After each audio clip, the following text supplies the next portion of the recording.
महंगाई महंगाई और सिर्फ महंगाई। मुल्क भर में महंगाई ने तबाही फेर दी। आटा, दाल, चावल, चीनी, सब्जियों और दवाओं समेत हर चीज महंगी कर दी गई। अवाम का कहना है हुकूमत का कंट्रोल कहीं दिखाई नहीं देता। रोजमर्रा इस्तेमाल की अशिया की कीमतें रोजाना बढ़ा दी जाती हैं। प्राइस कंट्रोल कमेटियां भी गायब हैं। कोई शिकायत सुनने वाला नहीं। अमीर हो या गरीब, मुतवस्सित तबका, एक जिंदगी गुजारना मुश्किल हो गया।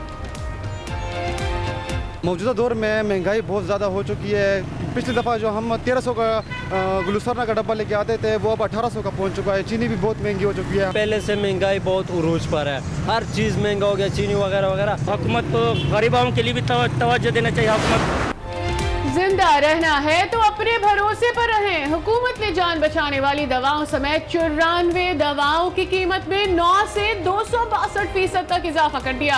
अवाम ने कीमतों में इजाफा मुस्तरद कर दिया। बोले गरीबी खत्म करने का दावा करने वाली मौजूदा हुकूमत ने 2 साल में 8 बार दवाओं की कीमत बढ़ा दी। गरीबी खत्म करना चाहती है या गरीब अवाम ने हुकूमत से सवाल पूछ लिया। जब मर्जी बढ़ा देते हैं। ये 300% बढ़ाई गई है। ड्यूफास्टॉन क्या थी?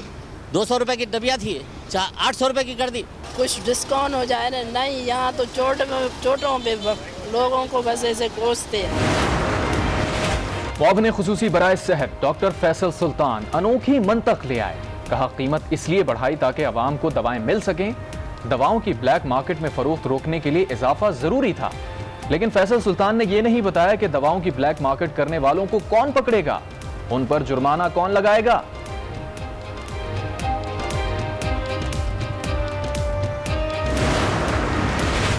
लाहौर में एक मरतबा फिर आटे की किल्लत पैदा हो गई। मार्केट से आटा गायब। जिन दुकानों पर आटा दस्तयाब है वो भी मुंह मांगे दाम वसूल कर रहे हैं। 20 किलो आटे का थैला 900 से 1000 रुपए में फरोख्त होने लगा। पेशावर में चीनी एक बार फिर महंगी हो गई। फी किलो चीनी की कीमत 115 रुपए हो गई। चीनी की बढ़ती कीमत पर दुकानदार और आवाम का एहतजाज। कराची में बिजली की गैर एलामिया लोड शेडिंग मुसलसल जारी। आवाम का जीना दूभर हो गया। रात गए मुख्तलिफ इलाकों की बिजली बंद कर दी गई। बिजली ना होने से शहरियों को शदीद मुश्किलात कि इलेक्ट्रिक के सताए आवाम का हुकाम से नोटिस देने का मुतालबा। कराची में गैस बहरान भी शिद्दत इख्तियार कर गया। शहर के मुख्तलिफ इलाकों में गैस का प्रेशर कम होने से अवाम परेशान। शहरी कहते हैं सुबह या शाम गैस का प्रेशर कम होने से खाना पकाना मुश्किल हो गया। नाश्ता तैयार करना अजाब से कम नहीं। पहले ही महंगाई ने मार रखा है। होटल से पका पकाया खाना खरीदने से अखराजात मजीद बढ़ गए। बड़े परेशान हो रहे सब। बच्चा चाय भी नहीं बना कर देवा ड्यूटी पर जाने से क्या बिल्कुल मंदी आती है। चूल्हे की लकड़ी से इस्तेमाल करें। लकड़ी चूल्हा जला कर फिर चाय बना के लाते हैं ऊपर छत को ऊपर जाकर। बहुत मुश्किल हो जाता है। बच्चा स्कूल से आता है, बच्चे को खाना पीना नहीं खिला सकता, ट्यूशन नहीं भेज सकती हूँ, खाना नहीं खिला सकती हूँ। महंगाई के मारे आवाम को एक और झटका। नेपरा ने बिजली की कीमतों में एक बार फिर इजाफे की मंजूरी दे दी। सेमाही टैरिफ एडजस्टमेंट की मद में 1 रुपए 62 पैसे फी यूनिट इजाफा कर दिया गया। कीमतों में इजाफे का इतलाक वफाकी हुकूमत के नोटिफिकेशन के बाद होगा। अवाम ने कीमतों में इजाफे को जुल्म करार दे दिया। सुप्रीम कोर्ट का सानिहा APS की जुडिशल इंक्वायरी की रिपोर्ट पब्लिक करने का हुक्म। रिपोर्ट पर अटॉर्नी जनरल के कमेंट्स भी आम करने की हिदायत। सानिहा APS पर अज़खुद नोटिस की समाअत। दहशतगर्दों ने 16 दिसंबर 2014 को APS पर हमला करके 150 के करीब तुलबा और असातिज़ा को शहीद कर दिया था।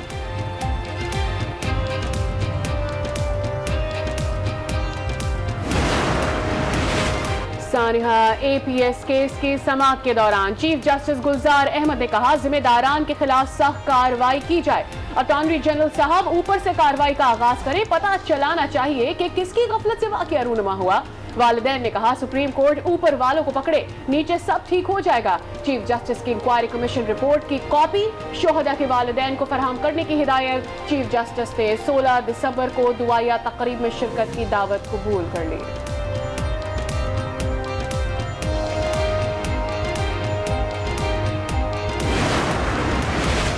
लीगी रहनुमाओं की अस्करी क़यादत से मुलाकातों पर पाबंदी आए। नवाज शरीफ ने हिदायत जारी कर दी। कहा अगर कौमी दिफा या आईनी तकाजे के तहत मुलाकात जरूरी हुई तो भी हर मुलाकात एलानिया होगी। नून लीग के कायद का तमाम मुलाकातों को खुफिया ना रखने का भी ऐलान। ट्वीट में लिखा, साबित हो गया किस तरह बाज मुलाकातें 7 पर्दों में छुपी रहती हैं और बाज की तशहीर करके मर्जी के मानी पहनाए जाते हैं।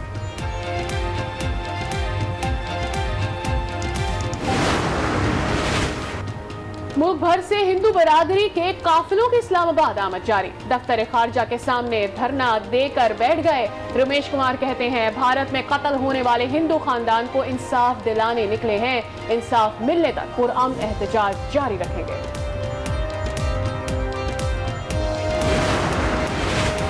रहीम यार खान और सालेपट में पाक फौज की तरबियती मशकें। कराची और पन्नू आकिल के रीजन्स के फौजियों ने मशकों में हिस्सा लिया। तर्जुमान के मुताबिक corps commander Karachi lieutenant general Humayun Aziz ने मशकों का जायजा लिया। फौजियों की ऑपरेशनल तैयारियों और तरबियती मयार को सराहा। वजीर आजम इमरान खान आज अक़वाम मुत्तहिदा की जनरल असम्बली से खिताब करेंगे। वजीर आजम अपने खिताब में दुनिया को मकबूजा कश्मीर की सूरत हाल से आगाह करेंगे। कंट्रोल लाइन का दौरा करने वाले गैर मुल्की सफारतकारों का पाक फौज का शुक्रिया। समाजी वेबसाइट पर जारी पैगाम में यूरोपीय यूनियन के सफीर ने लिखा, कंट्रोल लाइन पर मुतासरीन से बातचीत का मौका मिला। अजरबैजान के सफीर ने लिखा कि पाकिस्तान ने हमेशा रसाई दी जबकि भारत कंट्रोल लाइन के असल हकाइक जानने का मौका नहीं देता। तुर्की और दीगर ममालिक के सफीरों ने भी दौरे की तस्वीर ट्वीट की।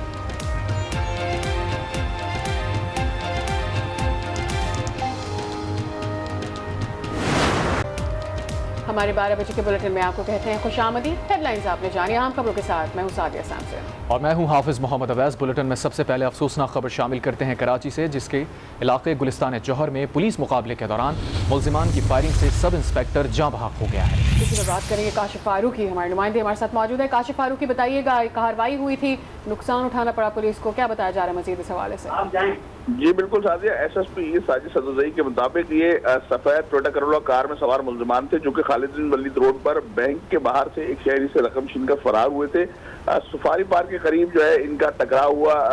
एडिशनल SHO गुलिस्तान जौहर रहीम खान जो कि सब इंस्पेक्टर है, उनकी पुलिस पार्टी से इनका टकराव हुआ और मुल्जिमान और पुलिस के दरमियान फायरिंग का तबादला हुआ, जिसके नतीजे में मुल्जिमान की फायरिंग से रहीम खान सब इंस्पेक्टर गोली लगने से शदीद जख्मी हुए और मौके पर ही जाँ बहक हो गए, जबकि मुल्जिमान जो है वो फरार हो गए। पुलिस ने इस वक्त इलाके में घिराव किया हुआ है और तलाशी ली जा रही है, ताहम अभी तक जो है पुलिस को कोई कामयाबी हासिल नहीं हो सकी है। रहीम खान जो कि गुलिस्तान जौहर थाने में बतौर एडिशनल SHO तैनात थे, ये इस वक्त इलाका गश्त पर थे जब ये मुकाबला हुआ और मुल्जिमान की फायरिंग से रहीम खान मौके पर ही जाँ बहक हुए हैं। इनकी मैयत को जिला अस्पताल मुंतकिल कर दिया गया है, जहाँ पुलिस अफसरान जो है वो पहुंचना शुरू हो गए हैं। वाकई की तफसीलात अभी बिल्कुल इब्तिदाई है और इसमें SSP का कहना है कि मुल्जिमान खालिद बिन वलीद रोड से रकम छीनने की वारदात के बाद फरार हो रहे थे, जो गुलिस्तान जौहर के करीब सफारी पार्क के करीब इनको गुलिस्तान जौहर बताएगा। जब इस तरह का कोई वाकया हुआ और उनको इन्फॉर्मेशन मिली तो क्या रीइंफोर्समेंट कॉल नहीं की गई थी पुलिस की जानिब से?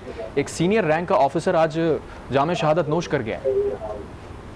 जी, सीनियर रैंक का ऑफिसर तो यकीनन तौर पर ये है, लेकिन इस तरह सब इंस्पेक्टर और इंस्पेक्टर जो है वो आला अफसरान की हिदायत पर ही जो है वो इलाका गश्त पर या स्नैप चेकिंग पर तैनात किए जाते हैं। और ये मुल्जिमान जो फरार हुए थे खालिद बिन वलीद रोड से, इसके हवाले से पुलिस को इतला दी गई थी, लिहाजा पुलिस जो है वो जगह जगह तैनात थी और शायद इसी जो इतला के नतीजे में जो है वो गुलिस्तान जौहर से मुल्जिमान का टकराव हुआ, लेकिन बदकिस्मती से मुल्जिमान की फायरिंग से एक पुलिस अफसर जाँ बहक हुआ है। अफसोसनाक वाक़े से मुताल्लिक़ आपने अपडेट किया। काशिफ, आपका बहुत शुक्रिया।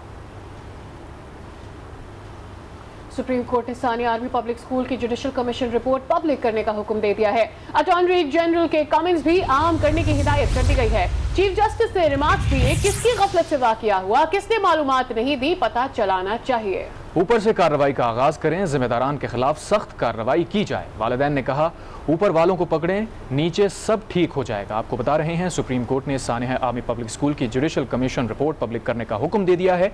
अटॉर्नी जनरल के कमेंट्स भी आम करने की हिदायत की गई है। चीफ जस्टिस ने रिमार्क्स दिए कि किसकी गफलत से ये वाकया हुआ है। सानिया आर्मी पब्लिक स्कूल किसकी गफलत से हुआ, किसने मालूमात नहीं दी, पता चलाना चाहिए। चीफ जस्टिस के रिमार्क्स। कहा, जिम्मेदारान के खिलाफ सख्त कार्रवाई की जाए। अटॉर्नी जनरल साहब ऊपर से कार्रवाई का आगाज करें, ताकि मुस्तकबिल में ऐसे वाकयात से बच सकें। अटॉर्नी जनरल ने इंक्वायरी कमीशन रिपोर्ट पर जवाब जमा कराते हुए मौक़िफ़ अपनाया कि जिम्मेदारों के खिलाफ हर मुमकिन कार्रवाई की जा रही है। वालिदैन ने कहा, सुप्रीम कोर्ट ऊपर वालों को पकड़े, नीचे सब ठीक हो जाएगा। अदालत ने जुडिशल कमीशन रिपोर्ट और अटॉर्नी जनरल के कमेंट्स पब्लिक करने का हुक्म देते हुए अमानुल्लाह कनरानी को अदालती मुआविन मुकर्रर कर दिया। चीफ जस्टिस ने वालिदैन की दरखास्त पर 16 दिसंबर को पेशावर में दुआया तकरीब में शिरकत की दावत भी कबूल कर ली। आगे बढ़ते हैं, दीगर खबरों को बुलेटिन का हिस्सा बनाते हैं। महंगाई अवाम की मजीद शामत आई। आटा, चीनी, सब्जियां और अद्वियात समेत हर शय महंगी कर दी गई है। अवाम शदीद परेशानी का शिकार हैं। कहते हैं हुकूमत का कंट्रोल कहीं नहीं। रोजमर्रा इस्तेमाल की अशिया की कीमतें आसमान पर पहुंचा दी गई। प्राइस कंट्रोल कमेटियां भी कहीं नहीं दिखाई देती हैं। शिकायत लेकर जाएं तो जाएं कहां, कोई सुनने वाला ही नहीं है। महंगाई ने आवाम की कमर तोड़ दी है। हर शय महंगी हो चुकी है, चाहे वो चीनी हो, आटा हो, सब्जियां हो, अद्वियात समेत हर शय महंगी है। आवाम शदीद परेशानी का शिकार है।